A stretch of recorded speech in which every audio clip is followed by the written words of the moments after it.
Bueno, capítulo 3: El Egipto primitivo. Solamente en las últimas décadas los arqueólogos han llegado a la conclusión de que la Baja Mesopotamia fue el primer lugar de la Tierra que se civilizó.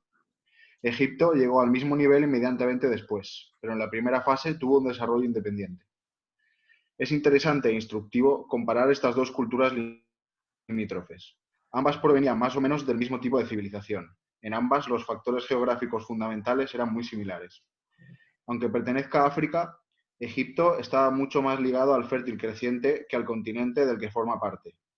Por consiguiente, la civilización de la antigua Mesopotamia y la del antiguo Egipto tuvieron muchas características importantes comunes que se mantuvieron hasta épocas más tardías.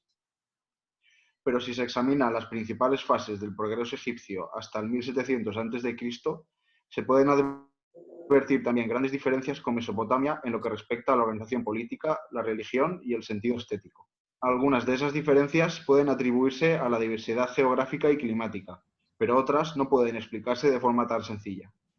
Cada vez que se ha afirmado una civilización, ésta ha asumido un aspecto característico. Gracias, Alberto. Luisa, Vale. adelante. Vale. Desde los tiempos en que Egipto comenzó a florecer a orillas del Mediterráneo, sus antiguas maravillas han sido siempre famosas y siempre han sido objeto de admiración por parte de las sociedades civilizadas aparecidas a orillas de ese mar. Desde la época de Grecia y Roma hasta tiempos más modernos, la civilización de la Tierra del Nilo ha ejercido una influencia directa sobre la cultura occidental. Para muchos de nosotros, las pirámides y los faraones son algo mucho más comprensible que los zigurat y los lugal de Mesopotamia.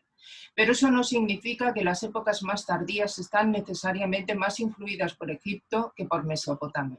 Ambos contribuyeron mucho a la historia del Próximo Oriente y por tanto a las posteriores civilizaciones de Grecia y de Roma, pero seguramente la influencia más intensa y duradera fue la de Mesopotamia. Gracias, Luisa. Luego veremos, cuando lleguemos al siguiente periodo, cuando estudiamos la isla de Creta y el periodo minoico, luego vamos a ver las fuertes influencias mesopotámicas, orientales, que hay en la civilización griega. Paradójicamente no egipcias, que las que estaban mucho más cerca, ¿no? Efectivamente, nuestros antecedentes oscuros se reparten en cierta medida entre Mesopotamia y Egipto, más seguramente en casi todos los aspectos hacia Mesopotamia.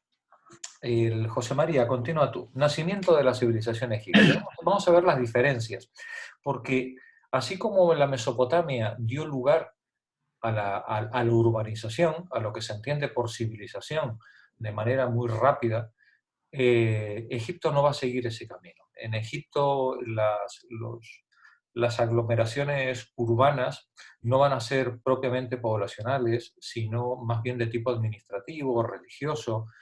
No van a dar lugar a las grandes concentraciones de gente que se dieron tan tempranamente en Mesopotamia. Egipto tiene una historia que, aunque arranca del mismo punto, va a llevar por un camino diferente, lo cual es muy instructivo porque nos permite ver que la historia, como nos decía antes José, no es lineal.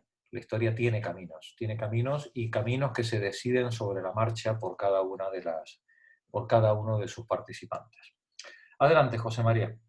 Configuración geográfica del Valle del Nilo.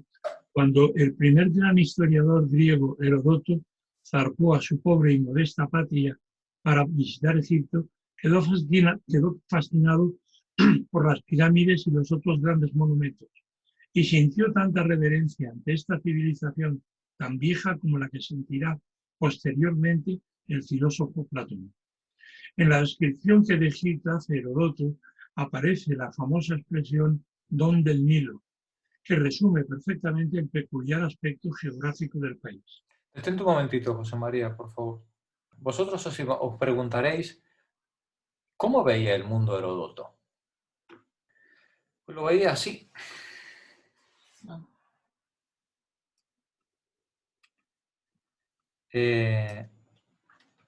Heródoto, bueno, fijaos qué curiosa el trayecto que sigue el río Nilo, ¿no?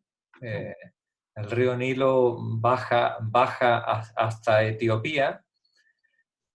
Fijaos qué curioso, ellos tenían perfectamente identificado el Mar Rojo y la península arábiga, y la posición de Mesopotamia y las montañas que separan hoy Irak de Irán, hasta el Indo. Sin embargo, hacia el sur, hacia el Ecuador, el mapa entra en la zona de la imaginería, ¿no? De hecho hacen nacer el Nilo en el Atlas, ¿no? Hacen nacer el Nilo en el Atlas. Para Heródoto, el mundo conocido egipcio obviamente era el mundo del delta hasta las primeras cataratas. A partir de ahí, todo lo demás era imaginación. El Nilo hoy es una larguísima franja, lo es hoy y lo era hace 5.000 años, una larguísima franja fértil, muy estrecha, a lo largo de varios miles de kilómetros. Pensad que la zona cultivable del Nilo eran escasamente, nos dice el autor, 34.000 kilómetros cuadrados, que es de una pequeñez ridícula, que se limita a los pocos cientos de metros a ambos lados del río, que era la zona cultivable por canales.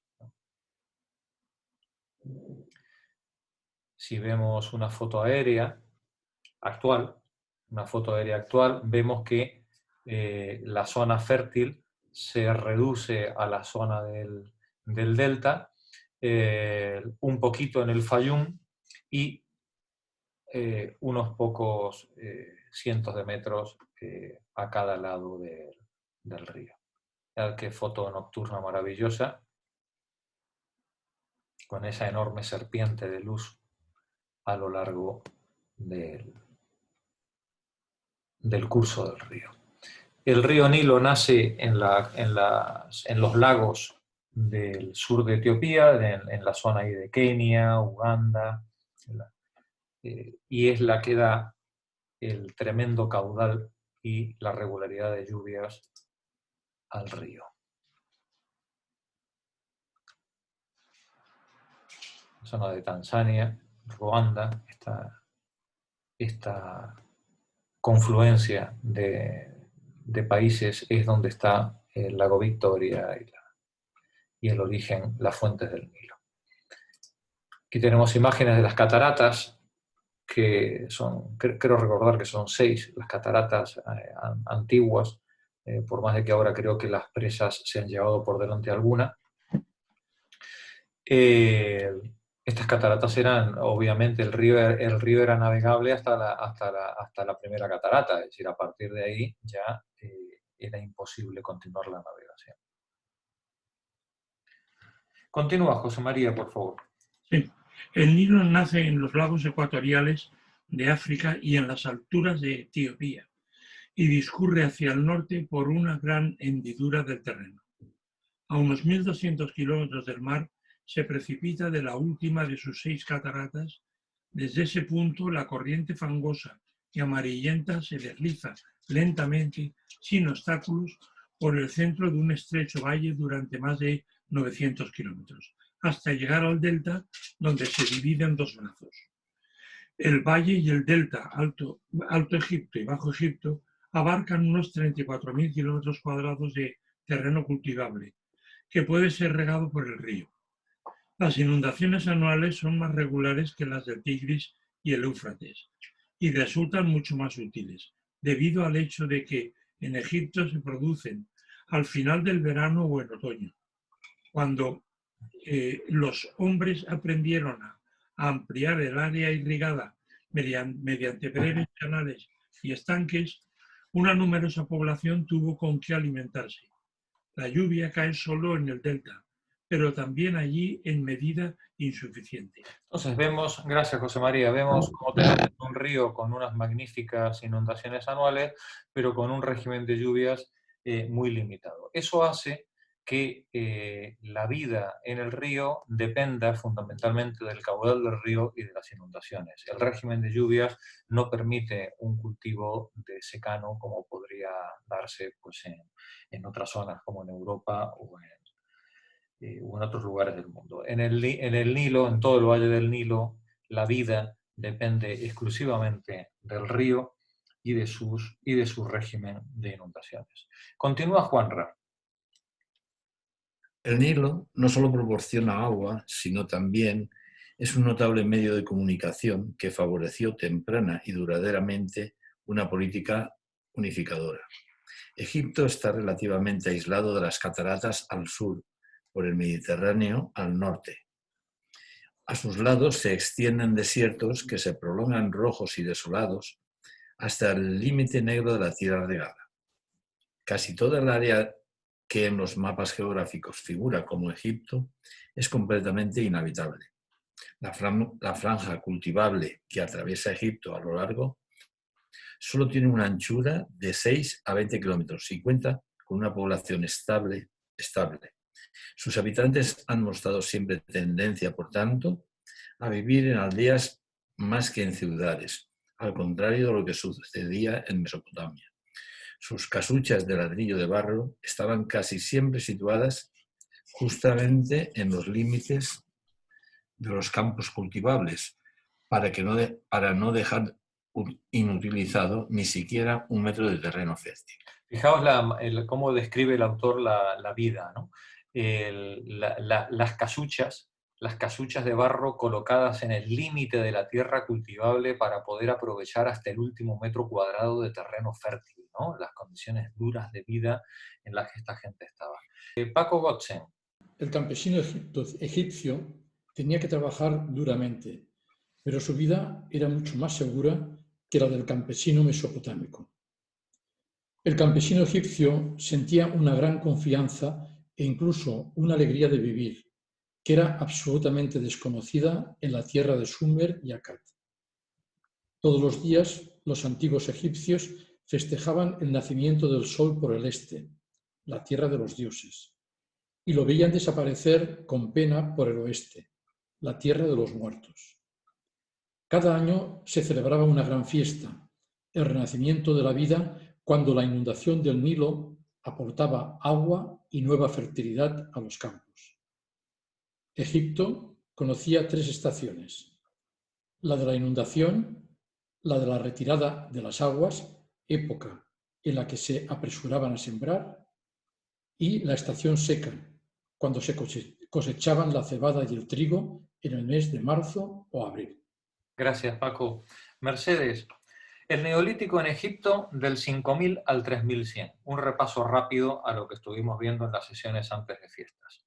Adelante. Los habitantes del antiguo Egipto parecen haber sido una mezcolanza de gentes procedentes de Nubia por el sur, de Palestina y Siria por el norte y de Libia por el oeste. La lengua pertenecía sustancialmente al grupo lingüístico denominado camítico y se hablaba a lo largo de toda la costa del África septentrional. Pero en la lengua egipcia existían también grandes afinidades con el semítico, que se remontaban a los tiempos más antiguos. Es decir, la lengua egipcia tiene 2 componentes, ¿no? El componente camítico propio del norte de África y el componente semítico de la costa de Oriente Próximo, ¿no? Adelante, Mercedes. Las primeras aldeas de agricultores en el quinto milenio estaban situadas en las playas del lago Fayum y después a lo largo del borde del Valle Alto, cultura taxiense, porque más cerca del río había tierras pantanosas y arenas movedizas, donde crecían las cañas de papiro y que eran dominio de animales feroces como el cocodrilo y el hipopótamo. El constante proceso de desecación de la costa septentrional de África esterilizó cada vez más las alturas, incluso después de iniciarse la época histórica, y por consiguiente empujó a las poblaciones hacia la fuente segura de agua que representaba el Nilo. Pero solo después del año 4000, antes de nuestra era, los agricultores avanzaron lo bastante técnica y socialmente como para poder iniciar el cultivo de los fértiles campos próximos al río. Gracias, Mercedes. Vemos cómo nos recuerda el autor que el proceso de cambio climático que vimos antes de fiestas fue empujando a las poblaciones en dirección al río en la misma medida en la que se iban secando las praderas que habían dado lugar al cambio del paleolítico al neolítico, en ambos sentidos. Pero claro, estas poblaciones, eso de acercarse a un río que tiene crecidas anuales, que se lo llevan todo por delante, pues no era cosa sencilla. El río podía ser tan peligroso como el desierto, debido precisamente a las inundaciones y los animales feroces que anidaban en los márgenes del río. Con lo cual, hasta que a la altura del 4000, fijaos todo el tiempo que tuvo que pasar, los habitantes de esta zona no desarrollaron la tecnología adecuada para poder manejar a su favor esas inundaciones del río y poder convivir con esas inundaciones en condiciones de seguridad,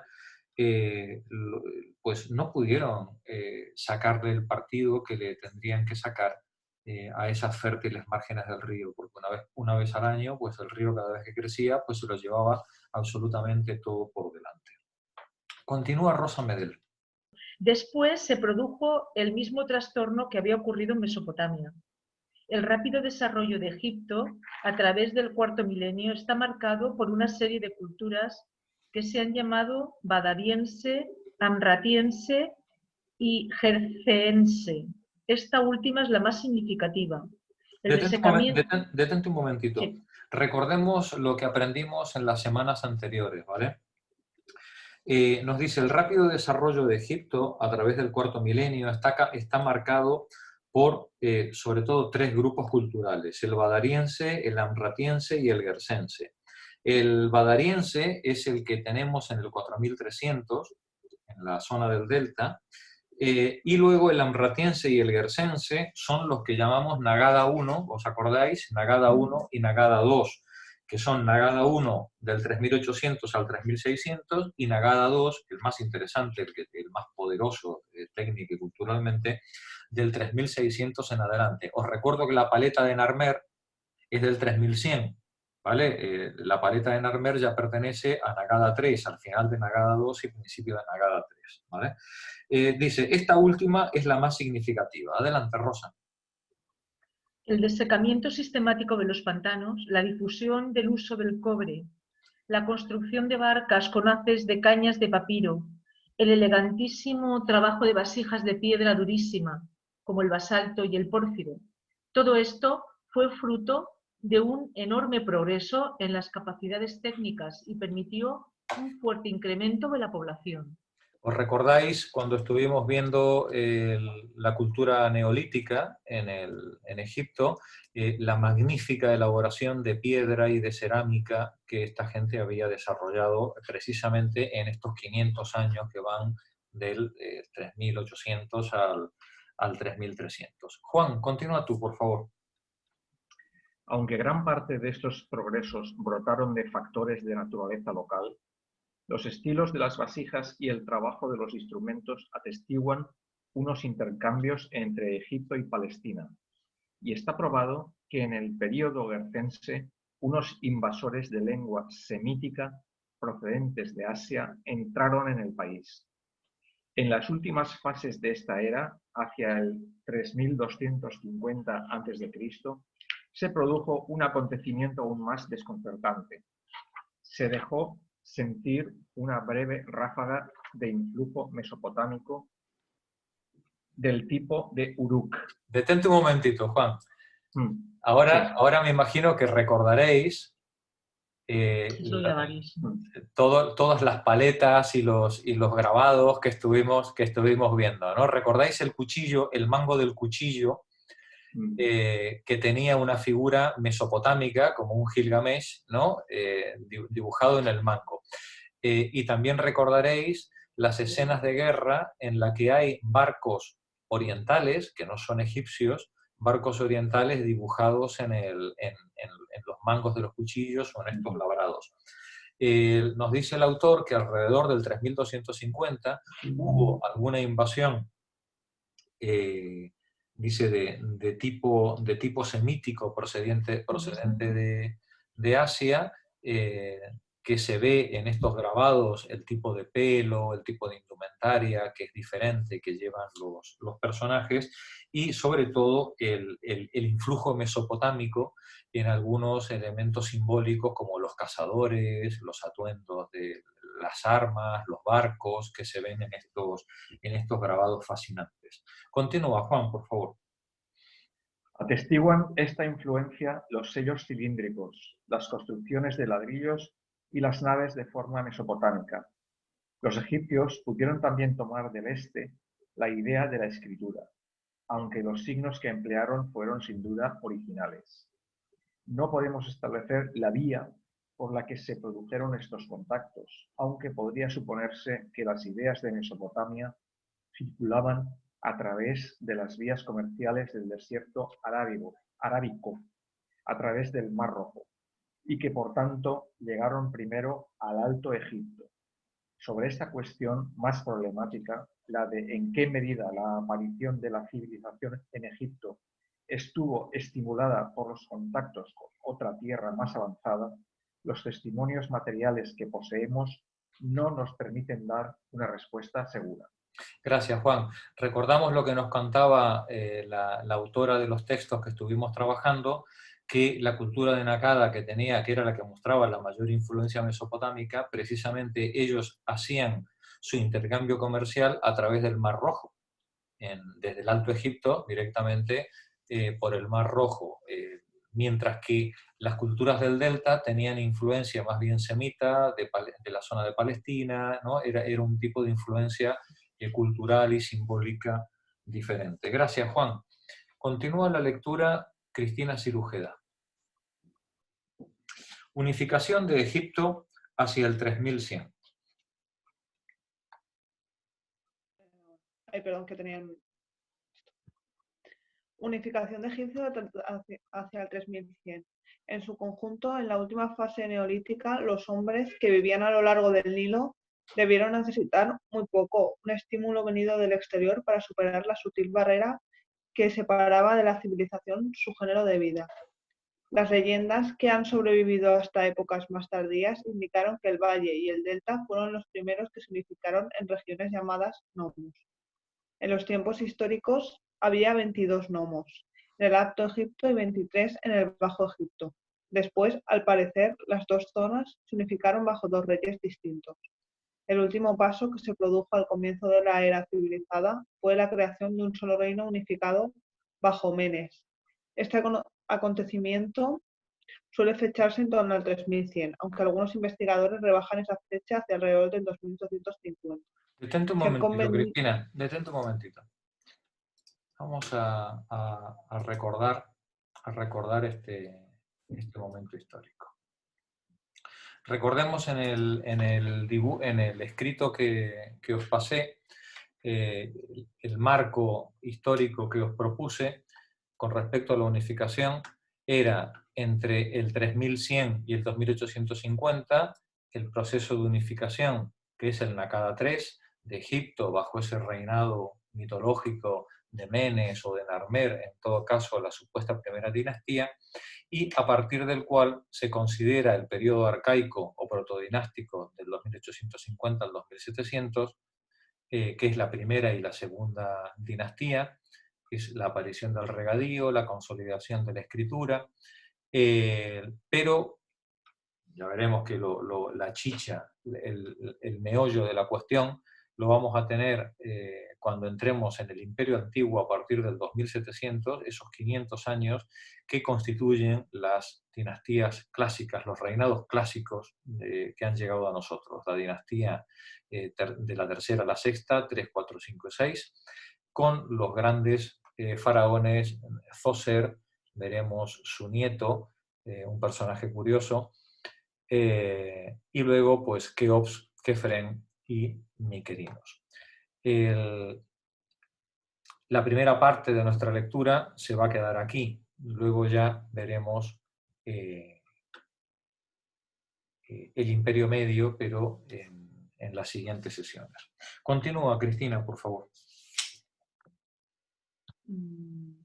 Se han convenido en dividir los largos siglos de la historia egipcia en época protodinástica hasta el 2700, Imperio Antiguo desde el 2700 al 2200, primer periodo intermedio desde el 2200 al 2052, Imperio Medio desde el 2052 al 1786, segundo periodo intermedio del 1786 al 1575 a.C., Imperio Nuevo del 1575 a 1087 y época postimperial.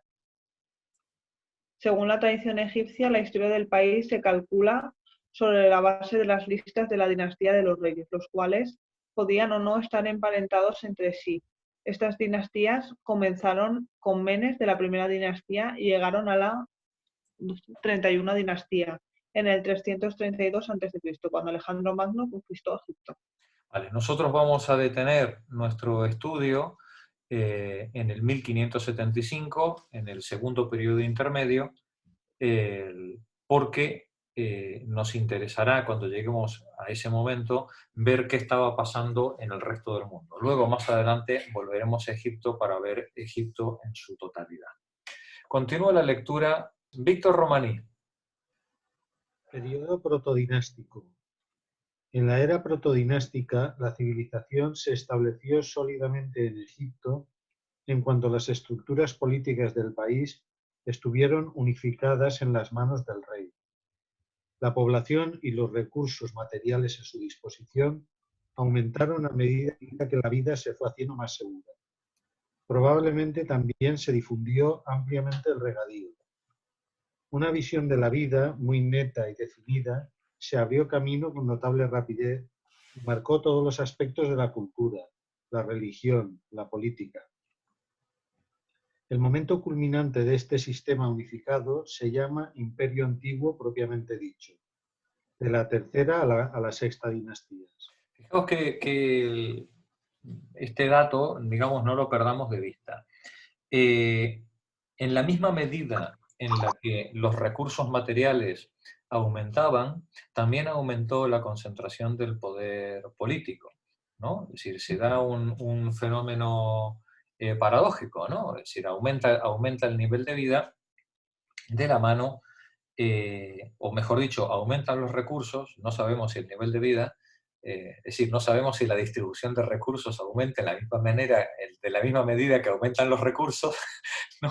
Pero desde luego aumentan los recursos aumentando el poder político. Seguramente la distribución no aumenta en la misma medida y es cuando estamos dando paso a las primeras grandes estratificaciones y separaciones en el derecho, en el acceso a los recursos, ¿no?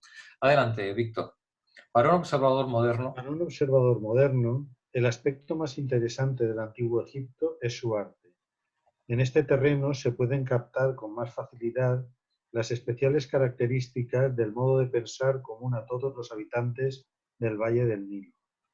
Si examinamos las ideas de los egipcios sobre la vida de ultratumba, sobre el despotismo de los reyes, sobre la religión, podremos comprender mejor su concepción de la vida. Gracias, Víctor. Alfonso, sigue tú, por favor. El arte en el Imperio Antiguo. Un visitante que hoy vaya a Egipto siente que la forma artística más difundida y satisfactoria del Antiguo Egipto es la escritura. Los caracteres jeroglíficos, así se llama esta escritura, de unas palabras griegas que significan signo sagrado grabado.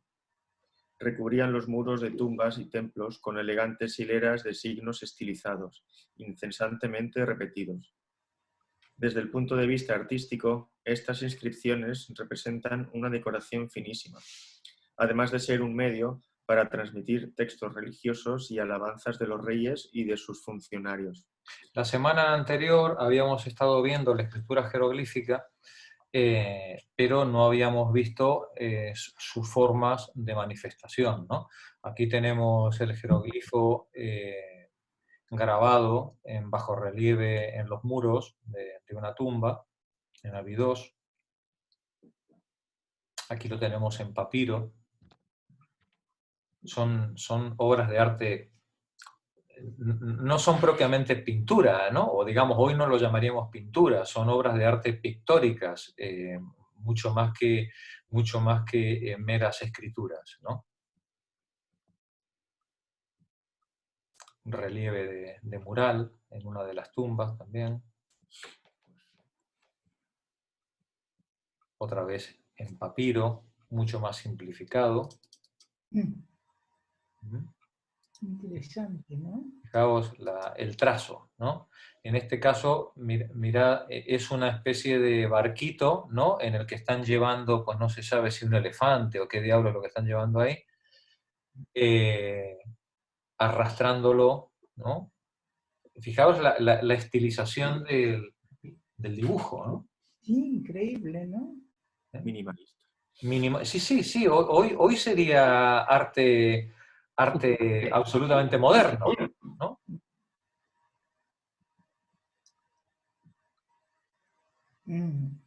Qué belleza extraordinaria en el dibujo. Entonces, claro, pretender reducir esto solamente a escritura es empobrecer lo que hay ahí. Aquí hay mucho más que escritura, ¿no? Es realmente un arte pictórico religioso en el que se intentan expresar muchísimas cosas, además de la estética y de la información dentro del trazo.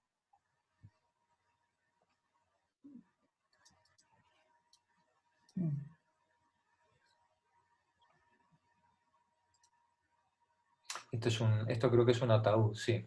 Estos son los dibujos recogidos en el ataúd como máquina, como manual de instrucciones, para que el muerto sepa qué tiene que hacer a medida que va pasando las puertas y siguiendo los pasos que tiene que ir cumpliendo para poder llegar a su destino, ¿no? O sea, es el ataúd, digamos, una especie de nave con su manual, ¿no? Para que el piloto pueda llegar a donde quiere llegar. Continúa, por favor, la lectura. Los escribas egipcios utilizaban una compleja combinación de ideogramas y signos fonéticos, fonogramas, con los determinativos necesarios para indicar a qué clase de objetos pertenecía una palabra. También se usaban signos para consonantes aisladas. Con frecuencia, las palabras estaban expresadas tanto fonéticamente como con pictogramas. La dirección de la escritura variaba según las necesidades de espacio y la simetría. Quizá, debido al hecho de que los escribas egipcios usaban un material sacado del papiro y grababan en piedra, su escritura siguió siendo más pictórica que la cuneiforme, aunque paralelamente se desarrolló una escritura más cursiva, llamada hierática.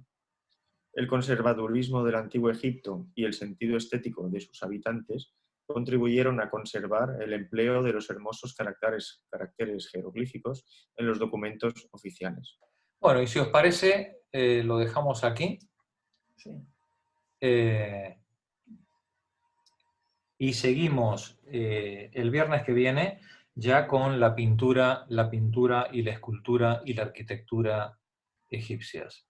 Con las pirámides nos echaremos algunas risas. Calatravas también tenían los egipcios, ¿eh? Sí, muy bien. Bueno, hasta el viernes que viene, compañeros. Hasta el viernes que viene. Gracias, Jorge.